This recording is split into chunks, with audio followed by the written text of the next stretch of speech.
Welcome to எம்கேஎஸ்எஸ் உலகம். இன்றைக்கி vegetables sauce item எதுவுமே இல்லாமல் ரொம்ப சிம்பிளாக நூடுல்ஸ் எப்படி பண்ணலான்னு பார்க்கலாம். அதுக்கு இந்த பாக்கெட் நூடுல்ஸ் எடுத்திருக்கேன். அதில் 2 பீஸ் கொடுத்துருக்காங்க. அதில் ஒரு மசாலா பாக்கெட்டும் கொடுத்துருக்காங்க.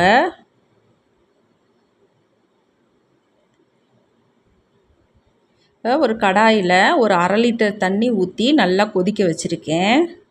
அதில் 1 ஸ்பூன் உப்பு சேர்த்துக்கலாம். 1 ஸ்பூன் எண்ணெய் சேர்த்துக்கலாம். இப்போ நூடுல்ஸை இதில் உடைக்காமல் முழுசாக அப்படியே சேர்த்துக்கோங்க. அப்போ தான் நமக்கு நீளமாக நூடுல்ஸ் கிடைக்கும். இது ஒரு 10 நிமிஷம் அப்படியே வேகட்டும். இப்போ 10 நிமிஷம் வெந்துருச்சு. நம்ம தண்ணியை வடிச்சுக்கலாம். தண்ணியை வடிச்சிட்டு நார்மல் வாட்டர் ஊற்றி ஒரு தடவை அலசி எடுத்துக்கோங்க. அப்போ தான் அது திரும்பியும் வேகாமல் தனித்தனியாக நூடுல்ஸ் கிடைக்கும் நம்மளுக்கு. இப்போ பாருங்கள், நூடுல்ஸ் நல்லா தனித்தனியாக கிடச்சிருக்கு நீளமாக. இப்போ அடுப்பில் ஒரு கடாயை வச்சுட்டு தேவையான அளவு எண்ணெய் சேர்த்துக்கோங்க. ஒரு பெரிய வெங்காயம் நீல வாக்கில் நான் கட் பண்ணி வச்சுருக்கேன், அதை சேர்த்துக்கிறேன். இப்போ வெங்காயம் நல்லா வதங்கட்டும். இப்போ வெங்காயம் நல்லா வதங்கிருச்சு.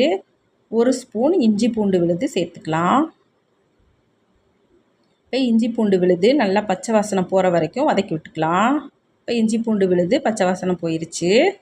ஒரு 2 மீடியம் சைஸ் தக்காளி நான் அரைச்சி வச்சுருக்கேன், அதை சேர்த்துக்கிறேன். 1 ஸ்பூன் மிளகாத்தூள் சேர்த்துக்கலாம். இப்போ நம்ம நூடுல்ஸ் பாக்கெட்டில் இருந்த மசாலா பொடியும் அதில் சேர்த்துக்கலாம். தேவையான அளவு உப்பு சேர்த்து பச்சை வாசனை போகிற வரைக்கும் நல்லா வதக்கி விட்டுக்கலாம். இப்போ பச்சை வாசனைலாம் நல்லா போயிடுச்சு மசாலாவில். இப்போ நம்ம நூடுல்ஸை சேர்த்துக்கலாம். இப்போ கொஞ்சமாக பெப்பர் தூள் சேர்த்துக்கோங்க. இப்போ இதை நல்லா கிளறி விட்டுக்கோங்க.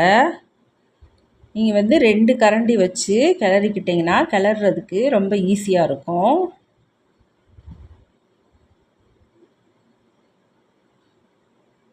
இப்போ நல்லா கிளறியாச்சு. இப்போ ஸ்டவ் ஆஃப் பண்ணிவிட்டு மேலாக மல்லித்தழை தூவி நம்ம சர்வ் பண்ணிடலாம்.